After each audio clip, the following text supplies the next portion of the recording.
In 1998, Monica Lewinsky couldn't leave her apartment without cameras following her. Every late-night host mocked her. Every newspaper printed her name. She was offered fortune after fortune to tell her story. One interview alone paid her $1 million. Her book deal was worth $500,000. But something strange happened. The money disappeared almost as fast as it came. Today, her bank account holds a number that doesn't match her fame. And the reason why changes everything you thought you knew. On July 23, 1973, in the vibrant coastal city of San Francisco, a baby girl entered the world who would one day find herself at the center of one of the most explosive political and personal dramas in modern American history. That girl was Monica Lewinsky. Her arrival came into a family already shaped by layers of resilience, migration, and quiet determination. Her father, Bernard Lewinsky, built his life as a prominent cancer specialist, a profession that brought not only financial stability, but also a certain prestige within medical circles. The roots of his family traced back through harrowing times. They had fled the rising threat of Nazi persecution in the 1920s, first finding refuge in El Salvador, before eventually making their way to the United States when Bernard himself was only 14 years old. This journey of displacement and reinvention became part of the unspoken legacy Monica inherited, a thread of survival that would echo in her own later struggles to rebuild after public catastrophe. In 1998, Monica Lewinsky couldn't leave her apartment without cameras following her. Every late-night host mocked her. Every newspaper printed her name. She was offered fortune after fortune to tell her story. One interview alone paid her $1 million. Her book deal was worth $500,000. But something strange happened. The money disappeared almost as fast as it came. Today, her bank account holds a number that doesn't match her fame. And the reason why changes everything you thought you knew. On July 23, 1973, in the vibrant coastal city of San Francisco, a baby girl entered the world who would one day find herself at the center of one of the most explosive political and personal dramas in modern American history. That girl was Monica Lewinsky. Her arrival came into a family already shaped by layers of resilience, migration, and quiet determination. Her father, Bernard Lewinsky, built his life as a prominent cancer specialist, a profession that brought not only financial stability, but also a certain prestige within medical circles. The roots of his family traced back through harrowing times. They had fled the rising threat of Nazi persecution in the 1920s, first finding refuge in El Salvador, before eventually making their way to the United States when Bernard himself was only 14 years old. This journey of displacement and reinvention became part of the unspoken legacy Monica inherited, a thread of survival that would echo in her own later struggles to rebuild after public catastrophe. On her mother's side, the heritage added even more complexity and color to the family tapestry. Monica's grandfather hailed from Lithuania, carrying Jewish traditions across oceans, while her grandmother had been born in the bustling British-controlled port city of Tianjin in China to parents of Russian Jewish descent. These multicultural layers, spanning continents, languages, and eras of upheaval, created a household steeped in stories of adaptation and endurance. It was a background filled with the kind of reinvention that comes from having to start over in unfamiliar lands, and Monica would unconsciously carry that same restless energy forward into her own life. Her mother, Marcia Lewis, was far from a conventional homemaker. She harbored her own ambitions for the spotlight, channeling them into writing. In 1996, she authored a book focused on the renowned three tenors, diving into the world of opera and celebrity with evident passion. From the earliest days, it was evident that this was no ordinary family. Celebrity, drive, and the occasional brush with controversy seemed woven into their DNA. Monica's childhood unfolded in the gilded enclave of Beverly Hills, inside a sprawling Spanish-style mansion valued at around $1.6 million during the 1980s, a staggering sum that underscored the family's comfortable status. Her father's oncology practice generated substantial income, pulling in approximately $37,000 each month, which translated to well over $400,000 annually in an era when such figures placed them firmly among the affluent. Life was lived on a grand scale. Vacations swallowed $20,000 a year, luxury vehicles like Cadillacs and Mercedes filled the driveway, and cultural outings to the symphony were routine pleasures. For young Monica, even her personal indulgences reflected this elevated lifestyle. Tennis lessons ran $720 monthly, a babysitter cost $300, and something as simple as hair care commanded $100. She attended only the finest private schools, beginning at Sinai Akiba and progressing to John Thomas Dye in Bel Air.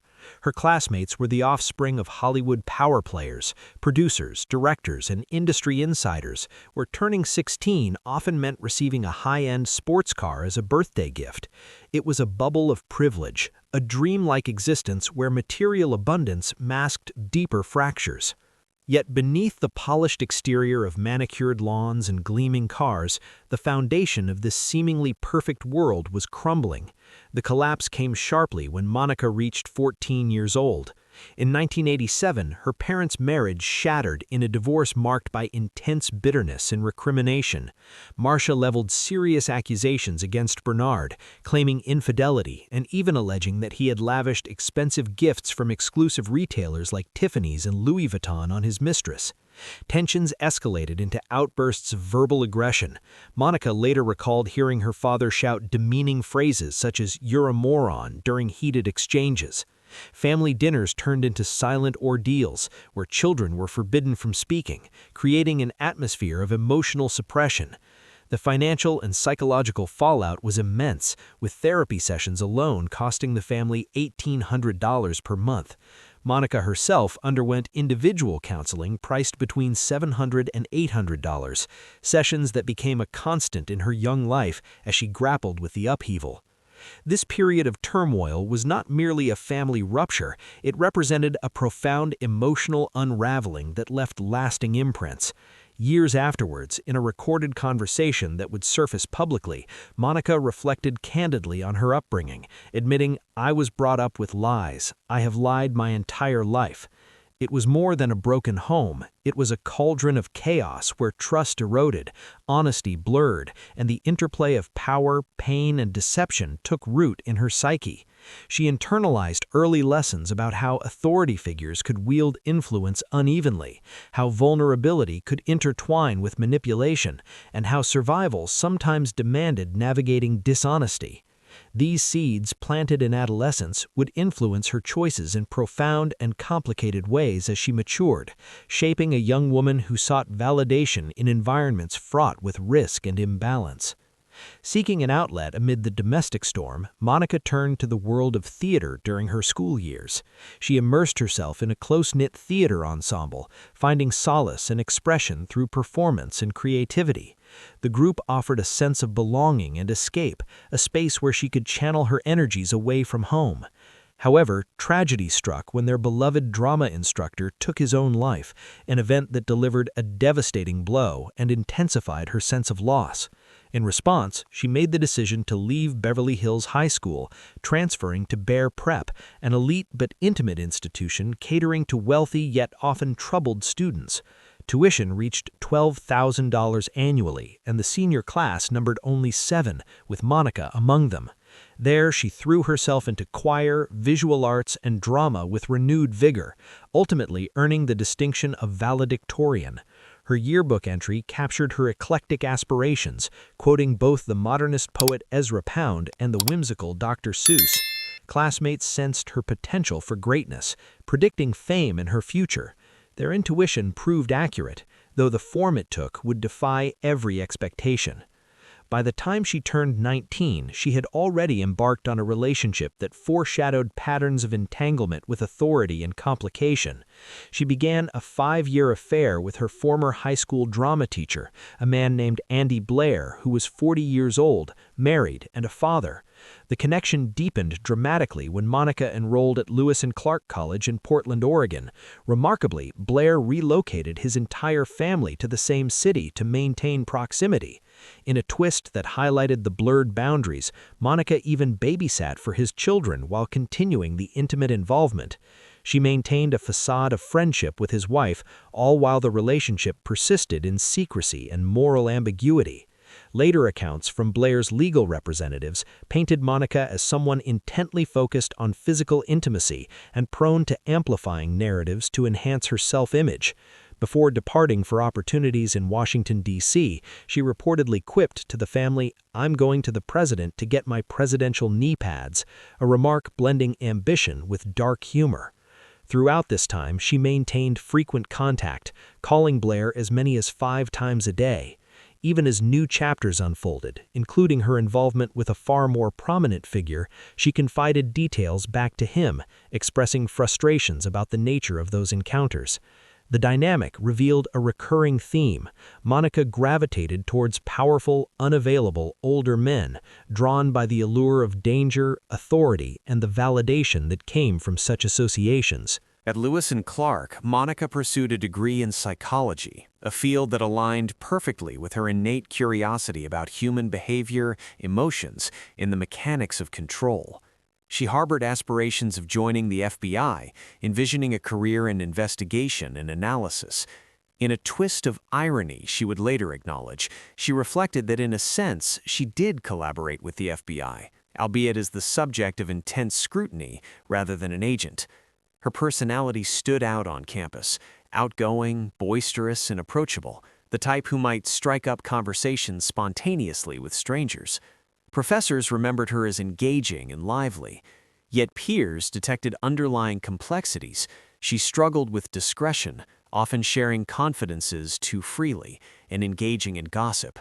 She spoke openly about her ongoing affair with Blair, a habit that underscored her challenges with boundaries.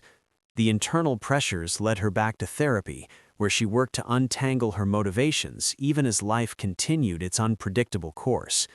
Despite the distractions, she excelled academically, graduating in 1995 at age 22 with a psychology degree and earning a spot on the dean's list. In her senior year, she balanced academics with 3 simultaneous positions: selling ties at a downtown kiosk, completing a practicum at a mental health facility where results were mixed, and interning with a legal aid organization focused on compiling data to prevent incarcerations. These roles hinted at a genuine desire to contribute positively, to support others navigating difficulties, even if her personal navigation remained unsteady. Fate intervened swiftly after graduation. Barely a month later, Monica secured an unpaid internship at the White House, facilitated through influential connections tied to her mother's Democratic donor circles. She joined the office of Leon Panetta, then serving as chief of staff to President Bill Clinton. Lacking prior political credentials or specialized experience beyond her recent degree, the opportunity rested purely on networking and timing. The pivotal moment arrived in November 1995 during a brief federal government shutdown that lasted about a week. While most paid staff were furloughed, unpaid interns like Monica remained on duty in the West Wing. Having started only weeks earlier, she suddenly found herself among a skeleton crew in the heart of power. President Clinton, 49 years old at the time, began appearing more frequently in the Chief of Staff's office amid the quiet hallways. Monica, at 22, caught his attention repeatedly. A memorable instance occurred at a modest birthday gathering where her underwear straps peaked visibly above her waistband. Noticing his gaze, she deliberately left them unadjusted. Soon afterward, he summoned her to a private office, an encounter that left her heart racing with a mix of nervousness and exhilaration. Staff observed the increasing interactions with a blend of amusement and concern. One advisor lightheartedly noted she received more direct presidential access than many veterans, while others sensed impropriety and quietly explored relocating her from the premises. Yet momentum had already built. On November 15, 1995, Monica arrived at the White House shortly after 1:30 p.m., briefly stepped out, returned at 5:07 p.m., and remained until after midnight, until 12:18 a.m. to be precise. Clinton's schedule mirrored hers almost exactly that evening. It marked the beginning of their relationship, one defined by vast disparities in age, status, and influence. He was old enough to be her father and occupied the pinnacle of global power. She was an entry-level intern navigating her first real professional steps. What transpired that night set in motion events that would ripple through their personal lives and reshape American political discourse for years. Over the subsequent 18 months, 9 specific sexual encounters were documented, many occurring within or adjacent to the Oval Office, including once in an office belonging to aide George Stephanopoulos. Details ranged from intimate acts like unbuttoning her dress fully from neckline to hem to moments of surprising recall where he recited her phone number from memory. Their connection extended beyond the physical into gestures of exchange. Monica presented him with thoughtful items such as high-end ties, books, a Sherlock Holmes board game, and whimsical frog-themed collectibles. In return, Clinton offered cigars, volumes of poetry, and stuffed animals sourced from Martha's Vineyard. One particularly sentimental gift from him was a framed photograph of himself sporting a tie she had selected. Late-night phone calls became part of the rhythm. He left voicemail messages expressing missing her and wishing she were available when he reached out. At least 3 such recordings captured these conversations. During one, Monica was in the company of a friend, who later identified the caller as the president upon hearing the voice. Emotionally, Monica invested deeply, perceiving herself as uniquely selected and cherished. This attachment, however, coexisted with escalating risks. A defining artifact emerged on February 28, 1997, during one of their later meetings. Amid oral sex, Clinton ejaculated onto her navy blue dress, leaving a stain she initially overlooked. She wore the garment to dinner that evening without incident, and even considered reusing it for Thanksgiving months afterward. It was then that the evidence became apparent. Her confidant, Linda Tripp, advised against dry cleaning, framing the dress as a strategic safeguard or insurance policy, while casually discouraging its use by commenting on how unflattering it appeared. Unbeknownst to Monica at the time, this garment would transform into the cornerstone of forensic proof. When finally surrendered to authorities in July 1998, FBI analysis confirmed the president's DNA on the fabric, rendering further denials untenable. Even prior to that revelation, efforts to distance the pair had begun. By April 1996, Deputy Chief of Staff Evelyn Lieberman orchestrated Monica's transfer to the Pentagon, citing official reasons of unsuitable conduct and subpar performance. In reality, the move aimed to curb her proximity to the president and quell rumors. Physical encounters ceased, but communication endured through prolonged phone discussions, including instances of phone sex that sustained the emotional bond. Monica clung to hopes that Clinton might eventually choose her over his marriage. Those illusions shattered in May 1997, when he formally ended the liaison. According to detailed accounts in the Starr report, he disclosed having engaged in numerous similar relationships earlier in his marriage, but claimed fidelity since age 40.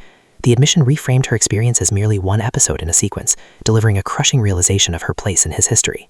At the Pentagon, Monica encountered Linda Tripp, a woman more than 20 years her senior who had also served in the White House. Initially, Tripp projected a nurturing, almost maternal presence, offering guidance to the younger woman who was emotionally raw and adrift after the breakup. Monica, vulnerable and seeking support, confided extensively, trusting Tripp with the intimate secret of her presidential involvement. She poured out details of Clinton's treatment, her confusion, and her lingering hopes. What Monica did not realize was the double layer of betrayal unfolding. Unbeknownst to her, Tripp had begun secretly taping their telephone conversations, amassing over 20 hours of audio across multiple months.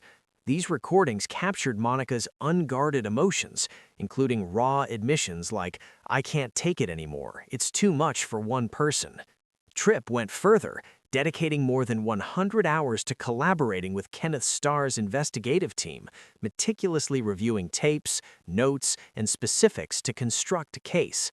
The evidence drawn from Monica's own disclosures would prove pivotal, not solely targeting the president, but leveraging her words against the broader narrative. The escalation peaked in January 1998 via a Drudge Report leak, thrusting Monica into instant notoriety. Within days, on January 26th, President Clinton addressed the nation from the White House podium, flanked by Hillary Clinton. Facing cameras and the world, he declared unequivocally, "I did not have sexual relations with that woman, Miss Lewinsky," repeating the denial for emphasis, before adding that the allegations were false and pivoting back to his duties.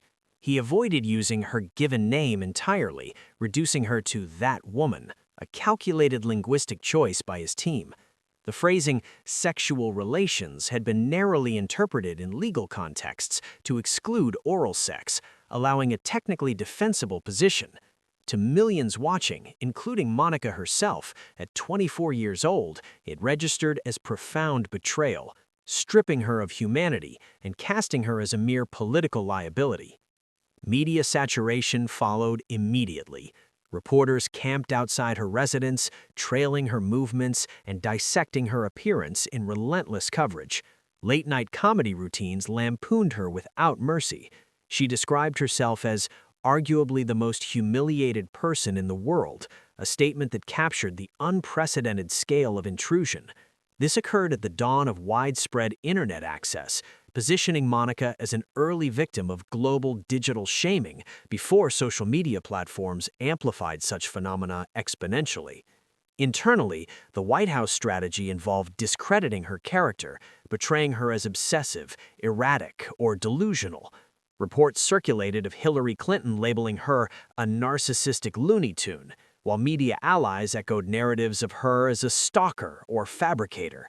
It amounted to systematic gaslighting designed to undermine her reliability and safeguard the administration.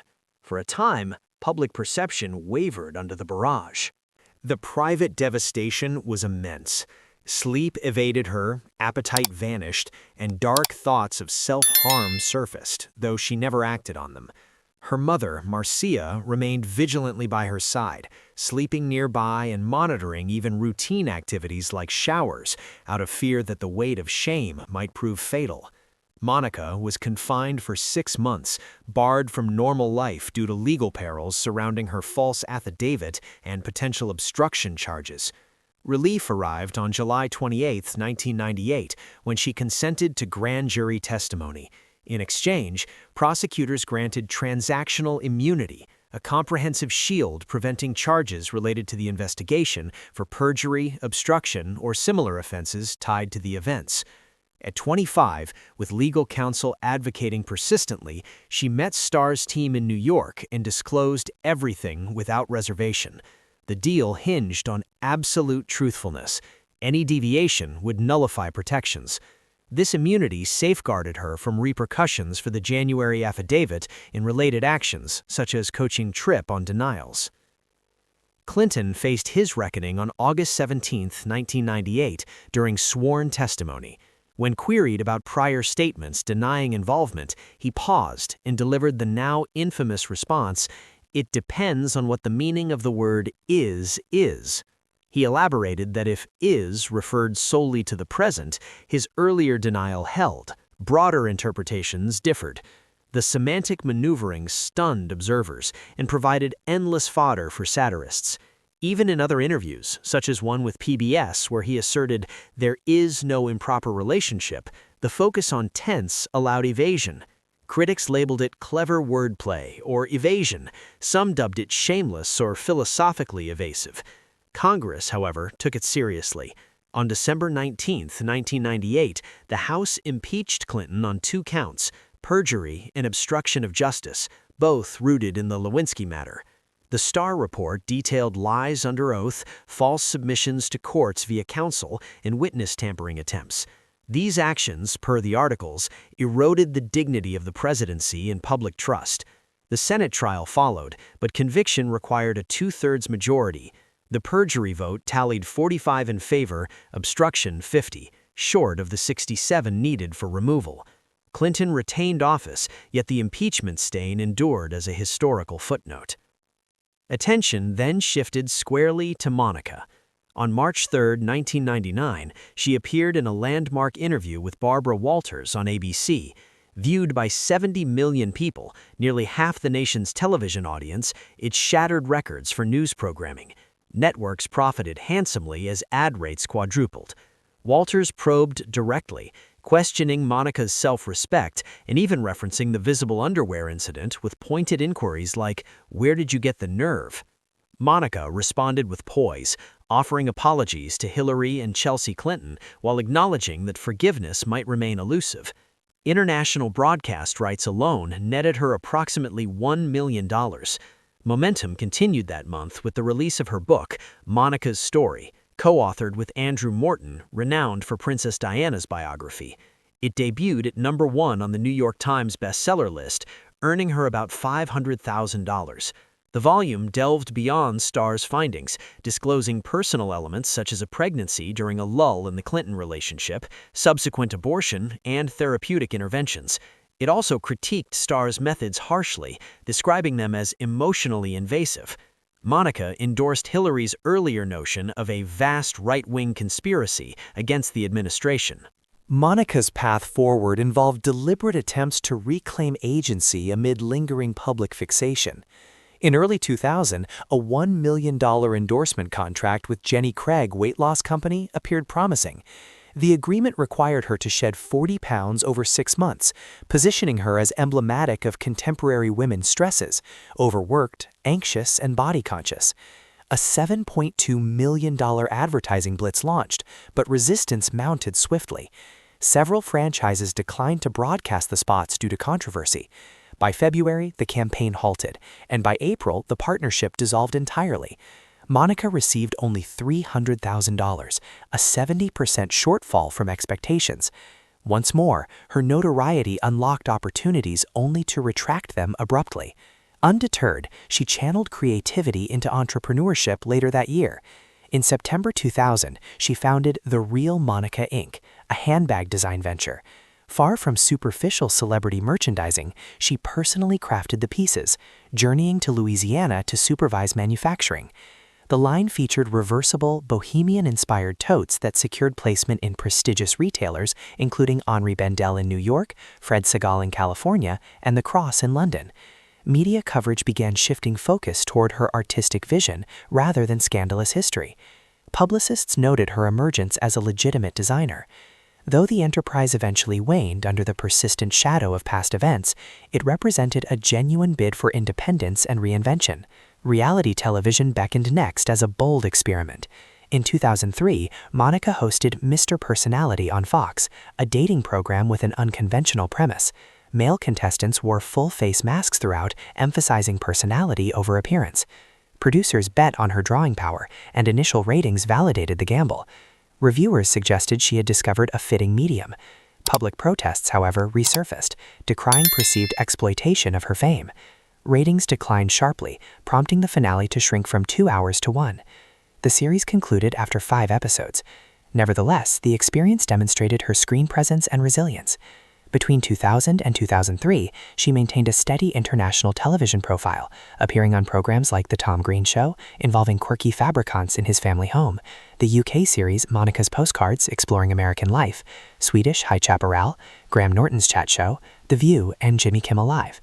These spots served as platforms to assert her multifaceted identity beyond tabloid reduction, yet they also underscored how narratives circled back to the same chapter. A transformative shift occurred in June 2014 with Monica's extensive 6,000-word essay in Vanity Fair, titled Shame and Survival.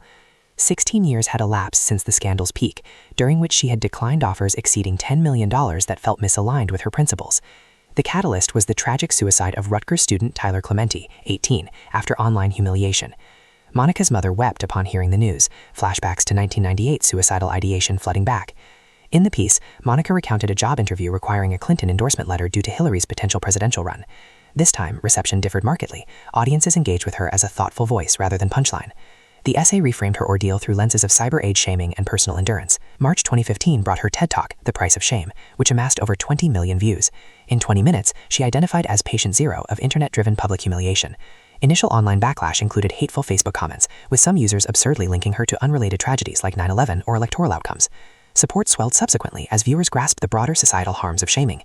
The talk's reach equaled filling Madison Square Garden 1,000 times over, sparking conversations on digital ethics and empathy. By 2021, Monica had established herself in entertainment production. Her company, Alt Ending Productions, secured a first-look agreement with 20th Century Television, home to hits like The Simpsons and This Is Us. She produced Impeachment, American Crime Story, which premiered in September 2021, and dramatized the events that once defined her. This time, she wielded creative oversight, earning praise from studio executives for her narrative insight and dedication. She also co-produced the HBO Max documentary, 15 Minutes of Shame, transforming personal experience into universal commentary on fleeting notoriety's costs. Speculation about her finances circulated wildly online, but as of 2025, her net worth hovered around $1.5 million, modest relative to her cultural footprint. Earnings derived from the Morton book, $500,000, the Walters interview, $1 million, supplemented by speaking engagements, advocacy initiatives, and production contracts. Her deliberate rejection of higher-paying but compromising deals preserved integrity at the expense of rapid wealth accumulation, ultimately fostering authenticity and influence. In February 2025, she debuted the podcast Reclaiming, a platform for processing aftermaths of public exposure. The inaugural episode featured raw reflections on her White House days, admitting she once believed she held genuine significance to Clinton and envisioned a shared future, realizations now tempered by hindsight. Episodes featured conversations with guests including Olivia Munn and others on recovery strategies post-humiliation. The series functions as more than entertainment. It extends support to those whose lives were commandeered by viral narratives. During an appearance on The Late Show with Stephen Colbert, Monica expressed interest in hosting Taylor Swift, citing shared understanding of media scrutiny. She encapsulated her journey succinctly. "I eventually realized that I couldn't run away from what happened to me. I had to integrate it." This philosophy elevates her narrative from mere survival to deliberate reconstruction, not erasing history, but reauthoring its meaning through advocacy, creativity, and unapologetic self-possession. Throughout these decades, Monica's evolution illustrates the intricate dance between ambition and consequence, privilege and vulnerability, public spectacle and private reclamation. From Beverly Hills opulence to White House corridors, from scandal's crucible to production suites and podcast microphones, each phase reveals a woman persistently redefining herself against external judgments. The immigrant resilience of her forebears, the therapeutic insights from her psychology studies, the creative outlets pursued amid chaos, all converge in a story that challenges simplistic victim or villain framings. Her choices, from declining lucrative but reductive deals to embracing roles that amplify others' voices, reflect a deliberate pivot toward empowerment. In an era where digital permanence amplifies mistakes exponentially, Monica's trajectory offers a blueprint for integration, acknowledging wounds without being consumed by them, transforming notoriety into purpose. The financial modesty she maintains today, contrasted with her enduring visibility, underscores a profound truth: the value of authenticity over fleeting fortune. Her bank account may not mirror the scale of her name's recognition, yet the impact she cultivates through speaking, producing, and mentoring speaks to a richer currency, influence earned on her terms. What began as a tale of youthful missteps and halls of power has matured into a testament of human adaptability, reminding us that public falls need not dictate permanent diminishment. Instead, through reflection, refusal of silence, and commitment to broader lessons on shame's mechanics, Monica Lewinsky rewrote the ending, not as footnote or punchline, but as architect of her own enduring narrative of strength and renewal. Expanding further on the psychological dimensions woven through her life provides essential context for understanding the depth of her resilience. The early exposure to familial discord, where accusations flew and therapy became routine currency, instilled a hyper-awareness of relational power imbalances. Psychology studies at Lewis and Clark were not accidental. They represented an intellectual pursuit mirroring her lived quest to decode motivations, both her own and others. This self-reflective thread runs consistently, from confiding in therapists during college turmoil to later essays dissecting shame's anatomy. It enabled her to navigate post-scandal years without total collapse, turning inward analysis into outward advocacy. Consider the era's cultural backdrop. The 1990s marked a transition where 24-hour news cycles and nascent online forums collided with traditional media, creating unprecedented scrutiny. Monica's experience predated Twitter storms or cancel culture terminology, yet it embodied their precursors. Her willingness to revisit the material in controlled formats like the TED stage or her production work demonstrates strategic agency, reclaiming the narrative rather than letting it dictate. Delving into the interpersonal dynamics with key figures illuminates additional layers. The affair with Andy Bluler, spanning years and involving family proximity, highlighted boundary issues that echoed later with Clinton. Both involved older, established men in positions of mentorship or authority, environments where validation mixed with risk. Similarly, the bond with Linda Tripp began as supportive mentorship but devolved into betrayal, underscoring trust's fragility in high-stakes circles. These relationships, while painful, contributed to Monica's eventual clarity about patterns of attachment and exploitation. Post-impeachment, her pivot to design and television, though short-lived in some cases, showcased entrepreneurial spirit unbowed by criticism. The handbag line's hands-on execution in Louisiana factories exemplified commitment beyond optics, while Mr. Personality's innovative format allowed playful subversion of appearance-based judgments, ironically fitting for someone whose own looks and choices had been endlessly parsed. The Vanity Fair essay and TED Talk represent watershed moments of cultural recalibration.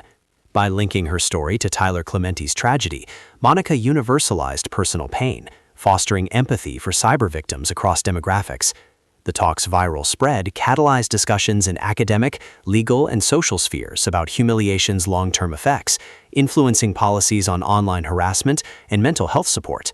Her production ventures with 20th Television and HBO further institutionalize this wisdom, ensuring the Clinton-era events are examined through multifaceted lenses, including her creative input. The 2025 podcast Reclaiming extends this mission digitally, inviting dialogue with contemporaries facing parallel pressures, such as public figures enduring media cycles.